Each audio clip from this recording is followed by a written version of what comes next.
அதிமுகவிலே இணையும் புகழேந்தி அதிர்ச்சியில் ஓபிஎஸ் தரப்பினர். நண்பர்களே, அதிமுக தொண்டர்களாக இருந்தீங்க அப்படின்னா மறக்காம நம்ம சேனலை சப்ஸ்கிரைப் பண்ணிட்டு இந்த வீடியோக்கு லைக் பண்ணிருங்க. 2026 சட்டமன்ற தேர்தல். இந்த தேர்தலை பொறுத்த வரைக்கும் தமிழகத்திலே அதிமுக அப்படிங்கிற மிகப்பெரிய ஒரு இயக்கம் வெற்றி வாய்ப்பு பெறக்கூடிய ஒரு இயக்கமாக இருந்து கொண்டிருக்கிறது அப்படின்னு கூட சொல்லலாம். அதற்குத்தான் ஏகப்பட்ட வேலைப்பாடுகளையும் பார்க்குறாங்க. அதாவது ஒருபுறத்திலே அதிமுகவிலிருந்து பிரிந்து போனவர்களை மறுபடியும் அதிமுகவில் இணைப்பதும், மாற்று கட்சியில் இருக்கக்கூடிய நபர்களே அதிமுகவின் பக்கம் கொண்டு வருவது என அனைத்து அதிமுகவுடைய கட்சி தலைவர்கள் அனைவருமே மிகப்பெரிய வேலைப்பாடுகளையும் பார்த்துக்கிட்டு இருக்காங்க. சரி, இந்த பிரச்சனை எல்லாம் ஒருபுறம் இருந்தாலுமே நமது பெங்களூர் புகழேந்தியர்களை பொறுத்த வரைக்கும் ஓபிஎஸ்ஸின் மிகப்பெரிய ஒரு ஆதரவாளராக ஒரு காலத்திலே அறியப்பட்டார்.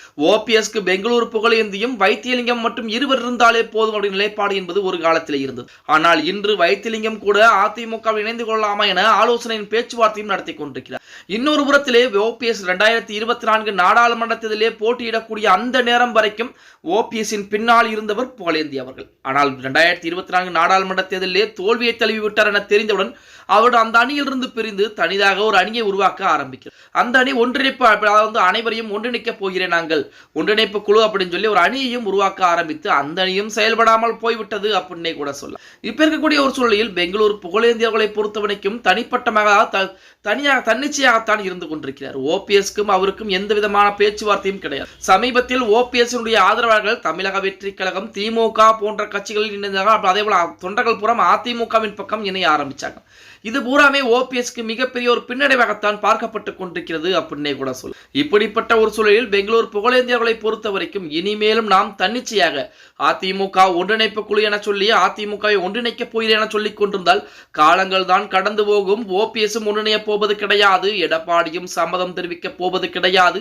இனிமேலும் நாம் இப்படி இருக்க முடியாது என சொல்லிக்கொண்டு தற்சமயம் பார்த்தீங்க அப்படின்னா செங்கோட்டையனும் அதாவது புகழேந்தியிடம் பேச்சுவார்த்தை நடத்தினாராம்.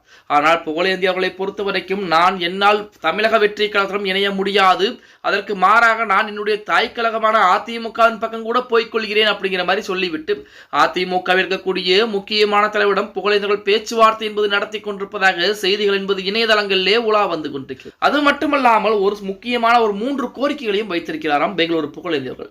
அதை எடப்பாடி பழனிசாமி அவர்கள் ஏற்றுக்கொள்ளக்கூடிய ஒரு சூழல் என்பது ஏற்பட்டால் கண்டிப்பாக அதிமுகவில் இணையக்கூடிய ஒரு சூழல் என்பது இருக்குமா அப்படின்னே கூட சொல்லலாம். அதாவது வைத்திலிங்கத்தை கூட அதிமுக எடப்பாடி பழனிசாமி சேர்த்துக் கொள்வார். புகழேந்தியை பொறுத்த வரைக்கும் அதிமுக எடப்பாடி பழனிசாமி சேர்த்துக் கொள்வதற்கு வாய்ப்புகள் என்பது இருக்கிறதா அப்படின்னு பார்த்தா வாய்ப்புகள் என்பது மிக மிக குறைவாகத்தான் இருக்கிறது அப்படின்னே கூட சொல்லலாம்.